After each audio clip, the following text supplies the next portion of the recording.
Okay, so have you ever heard the term gaslighting? Yeah, definitely. It's like Kind the of. spooky, right? Yeah, it can be a bit unnerving, like something out of a psychological thriller. Exactly. Like, you know that feeling when you start to question your own memory? Totally. Like when you're sure you did something, but someone's adamant you didn't, and it makes you second guess yourself. Yes, that's exactly it. You're like, wait, am I losing it? Right. It makes you feel like you can't even trust your own perception of reality. Yeah, and we're diving deep into all of that in this deep dive. We're going deep on gaslighting.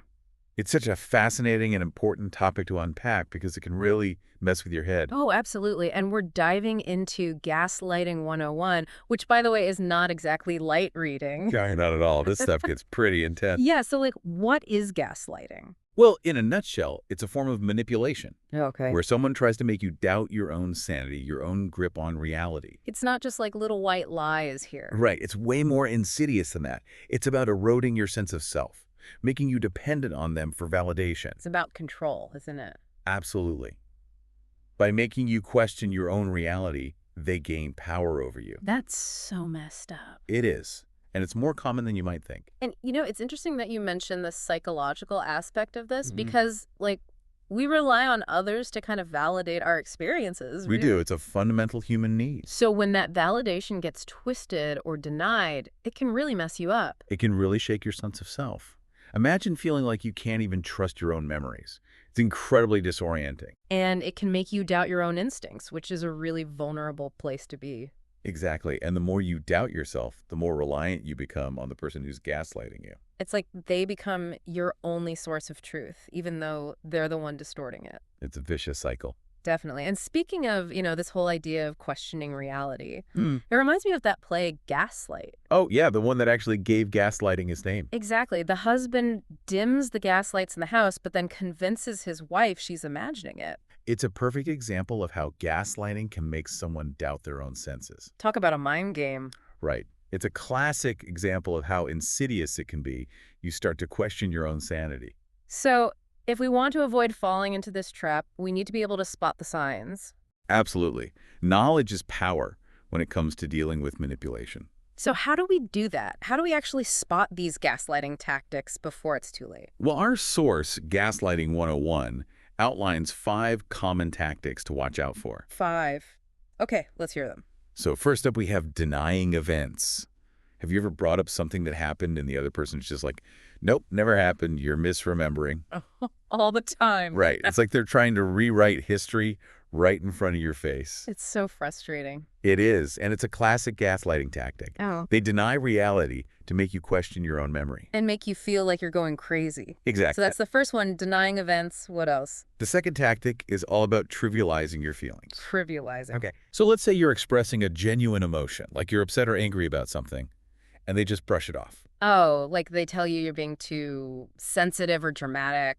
Exactly. I've definitely experienced that before. It's a way to invalidate your feelings and make you question your own judgment, like your emotions are not valid or important. It's like they're saying you don't have a right to feel the way you do. Exactly.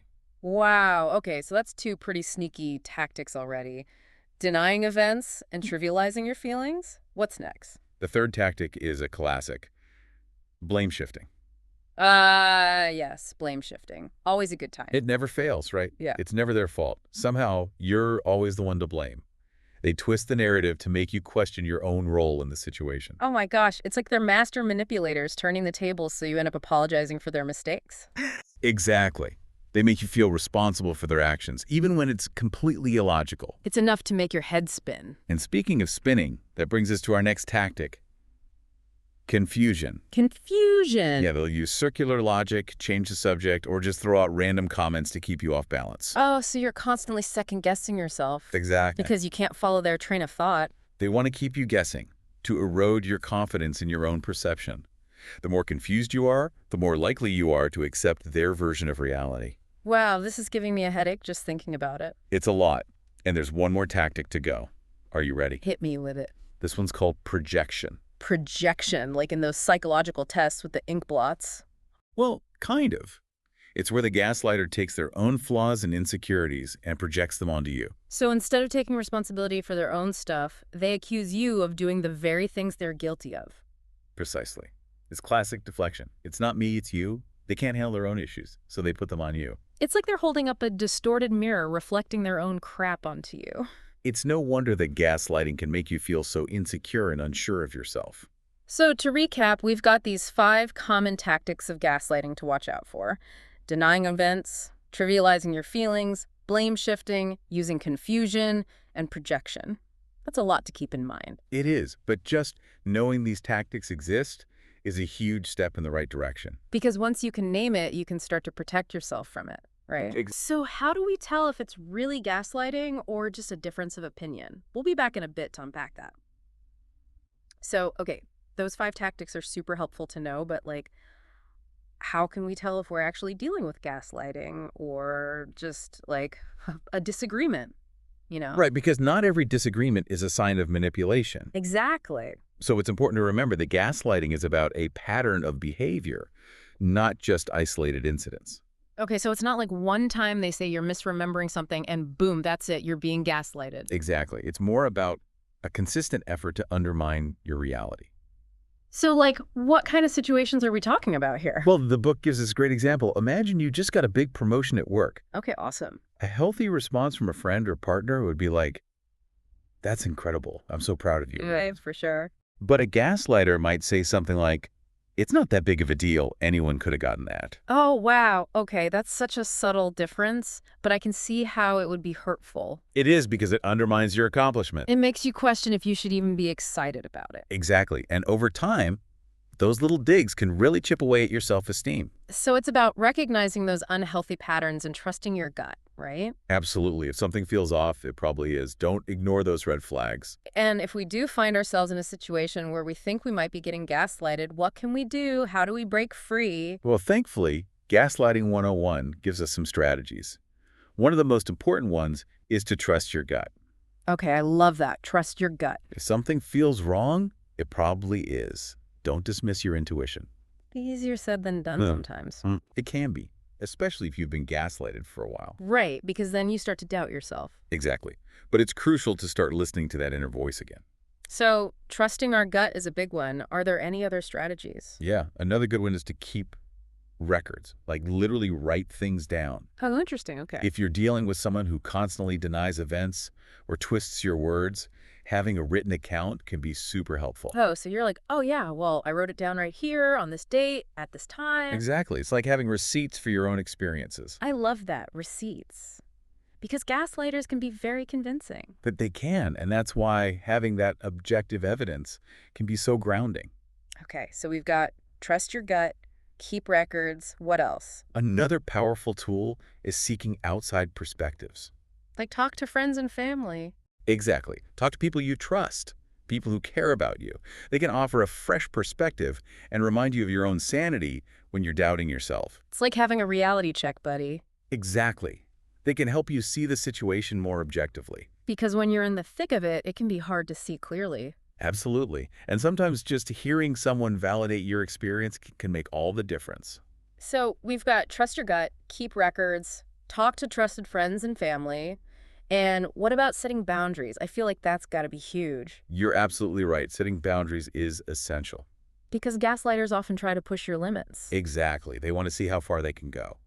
So it's crucial to establish clear boundaries and enforce them consistently. Like what kind of boundaries are we talking about?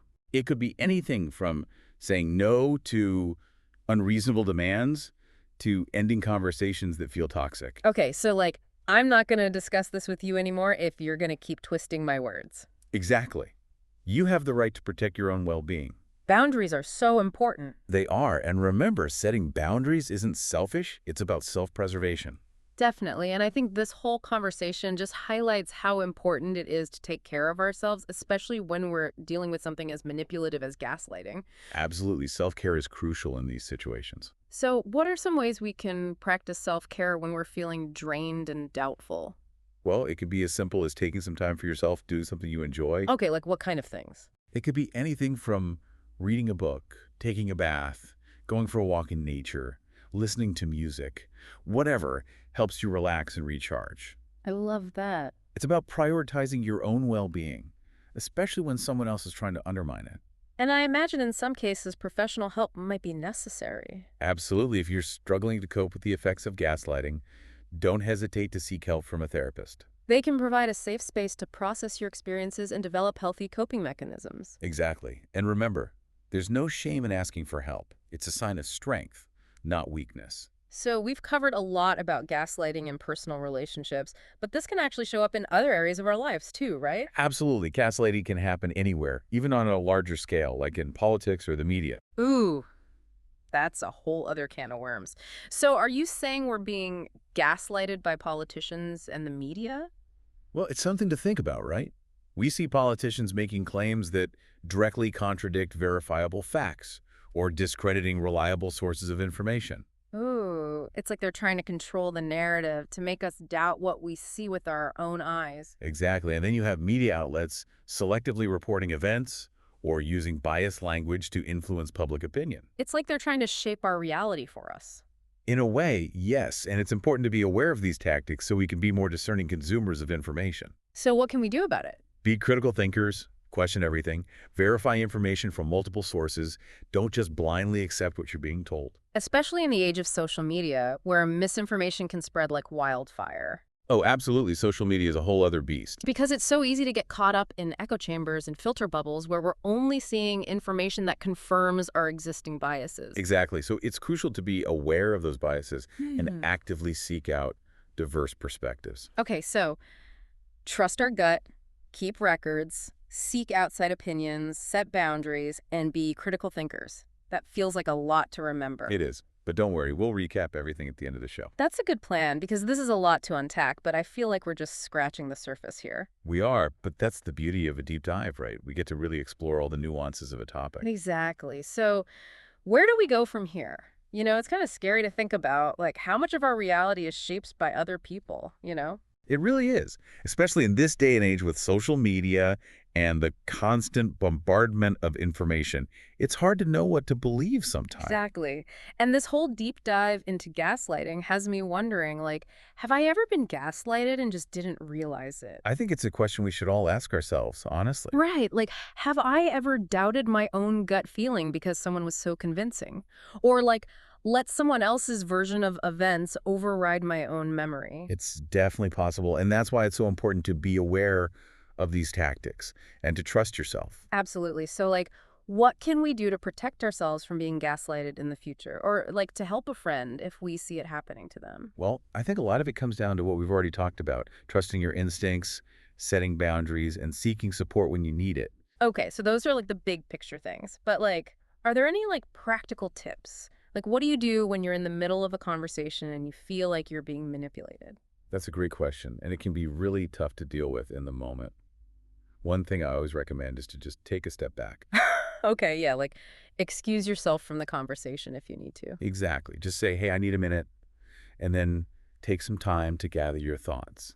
It can be helpful to even write down what's happening, just to get it out of your head. Oh, yeah, like we were saying before, keeping records. Exactly.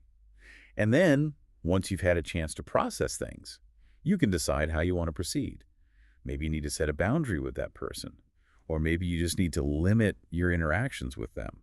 And it's okay to walk away from a conversation or even a relationship if it's not serving you. Sure. Absolutely. You deserve to be treated with respect, and you don't have to tolerate any kind of manipulation. This has been such a helpful conversation and honestly, a bit of a wake-up call for me. I get that. It's definitely a lot to take in, but I think just having this knowledge is so empowering. Totally. So, to wrap things up, if our listeners are going to take away just one thing from this deep dive on gaslighting, what would you want it to be? I would say trust yourself. You know yourself better than anyone else, so if something doesn't feel right, it probably isn't. Trust your gut. Love that. Well, that's all the time we have for this deep dive into gaslighting.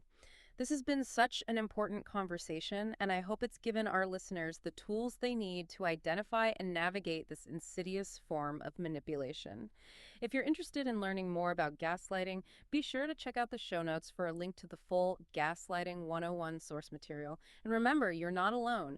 If you're struggling with the effects of gaslighting, please reach out to a trusted friend, family member, or mental health professional. Until next time, stay curious, stay informed, and most importantly, stay true to yourselves.